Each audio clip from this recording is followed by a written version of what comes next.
Greater పరిధిలోని Patancheru MLA Gudem Mahipal Reddy సొంత గూటిలో సెటిల్ అయిపోవాలని ఫిక్స్ అయిపోయినట్లున్నారు. గత ఎన్నికల్లో బీఆర్ఎస్ తరపున గెలిచిన మహిపాల్ రెడ్డి పాలక కాంగ్రెస్ పార్టీ కండువా చూడ్డానికి చాలా బాగుందని మెడలో వేసుకుని మురిసిపోయారు. అయితే కాలం గడిచే కొద్దీ హస్తం పార్టీలో ఇమడలేక తిరిగి గులాబీ నాయకత్వం దృష్టిలో పడేలా వ్యవహారాలు నడుపుతూ వచ్చారు. తాజాగా అసెంబ్లీ సమావేశాల్లో బీఆర్ఎస్ సభ్యులతోనే కూర్చొని కాంగ్రెస్ మంత్రిపై చర్యలు తీసుకోవాలంటూ గులాబీ ఎమ్మెల్యేలతో కలిసి నినదించారు. సో కాంగ్రెస్ పార్టీలో ఆయన హనీమూన్ అధికారికంగా ముగిసిపోయిందని ప్రచారం జరుగుతోంది. పటాన్చెరు నియోజకవర్గం నుండి వరుసగా 3 సార్లు ఎమ్మెల్యేగా గెలిచి హ్యాట్రిక్ సాధించారు గూడెం మహిపాల్ రెడ్డి. 3 సార్లు కూడా ఆయన బీఆర్ఎస్ అభ్యర్థిగానే బరిలోకి దిగారు. గత ఎన్నికల్లో తాను గెలిచినా తన పార్టీ ప్రతిపక్షానికి పరిమితం కావలసి వచ్చింది. కాంగ్రెస్ అధికారంలోకి రావడంతో గూడెం మహిపాల్ రెడ్డి సోదరుడిపై అక్రమ మైనింగ్ కేసు నమోదయింది. కాంగ్రెస్ పార్టీలో చేరమని ఒత్తిడి చేయడానికే తన సోదరునిపై కక్ష సాధిస్తున్నారని మహిపాల్ రెడ్డికి అర్థమైంది.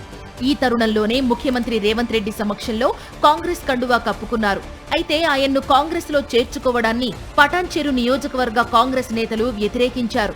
10 ఏళ్లుగా మహిపాల్ రెడ్డి తమని వేధించుకు తింటే ఇప్పుడా నేతనే మీరు పార్టీలోకి ఎలా తీసుకుంటారు అని కాంగ్రెస్ నేతలు భగ్గుమన్నారు.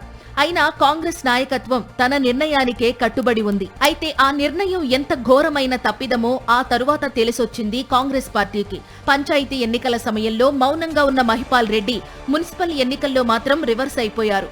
ఆ ఎన్నికల సమయంలోనే నియోజకవర్గంలోని తన అనుచరులతో సమావేశమైన మహిపాల్ రెడ్డితో మనం గులాబీ పార్టీలో చేరడమే బెటర్ అని అందరూ ముక్త కంఠంతో చెప్పేసరికి మహిపాల్ రెడ్డి కూడా అదే కరెక్ట్ అనుకున్నారు.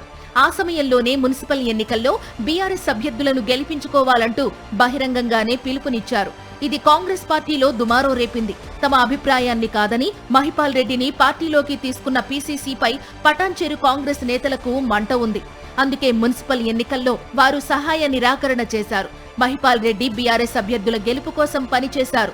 బీజేపీ ఎంపీ రఘునందన్ రావుతో కలిసి గూడెం మహిపాల్ రెడ్డి ఒకే కారులో వచ్చి మున్సిపల్ చైర్మన్ పదవిని బీఆర్ఎస్ గెలుచుకునేలా ఓటేశారు. ఇది కాంగ్రెస్ పార్టీకి షాక్ ఇచ్చింది. గత ఎన్నికల అనంతరం బీఆర్ఎస్ నుండి మొత్తం 10 మంది ఎమ్మెల్యేలు కాంగ్రెస్ కండువాలు కప్పుకున్నారు. వారిపై అనర్హత వేటు వేయాలని బీఆర్ఎస్ పిటిషన్ దాఖలు చేసింది. దీనిపై సుప్రీంకోర్టులో విచారణ జరిగింది కూడా. తాజాగా ఇదే అంశంపై హైకోర్టులోనూ పిటిషన్లు దాఖలయ్యాయి. అయితే ఈసారి బీఆర్ఎస్ వేసిన పిటిషన్లో తమ పార్టీ నుంచి కాంగ్రెస్ లో చేరిన 9 మందిపై అనర్హత వేటు వేయాలని కోరింది. అంటే 10 మందిలోంచి మహిపాల్ రెడ్డి పేరు తొలగించింది. అటు స్పీకర్ కూడా మహిపాల్ రెడ్డి పార్టీ మారినట్లు ఆధారాలు లేవని, ఆయన బీఆర్ఎస్ సభ్యుడే అని స్పష్టం చేశారు. అసెంబ్లీ సమావేశాల్లో ఫిరాయింపు ఎమ్మెల్యేలతో పాటు కూర్చునే మహిపాల్ రెడ్డి తాజాగా బీఆర్ఎస్ సభ్యులతో పాటే కూర్చున్నారు. తాను బీఆర్ఎస్ ఎమ్మెల్యేనే అన్న సంకేతాన్ని అందించారు. అంతేకాదు, రాష్ట్ర మంత్రి పొంగులేటి శ్రీనివాసరెడ్డిపై బీఆర్ఎస్ సభ్యులు అసెంబ్లీలో ఆరోపణలు చేసిన సంగతి తెలిసిందే. పొంగులేటిపై చర్యలు తీసుకోవాలని బీఆర్ఎస్ నేతలతో పాటు గూడెం మహిపాల్ రెడ్డి కూడా నినదించారు. సో అటు కాంగ్రెస్ పార్టీకి కూడా గూడెం పూర్తిగా క్లారిటీ ఇచ్చేసినట్లయింది. సొంత పార్టీ నేతల అభిప్రాయాలను బేఖాతరు చేస్తూ వలస నేతలను భుజాలకెత్తుకోవడం కాంగ్రెస్ కు కొత్త కాదు. జగిత్యాలలో సీనియర్ కాంగ్రెస్ నేత జీవన్ రెడ్డిని పక్కన పెట్టి బీఆర్ఎస్ ఎమ్మెల్యే సంజయ్ కు ప్రాధాన్యతను ఇచ్చిన తెలంగాణ కాంగ్రెస్ కు జీవన్ రెడ్డి ఝలక్ ఇచ్చిన సంగతి తెలిసిందే. పటాన్చెరులోనూ ఇప్పుడు కాంగ్రెస్ నేతలు పీసీసీ తీరుపై అంతే గుర్రుగా ఉన్నారు.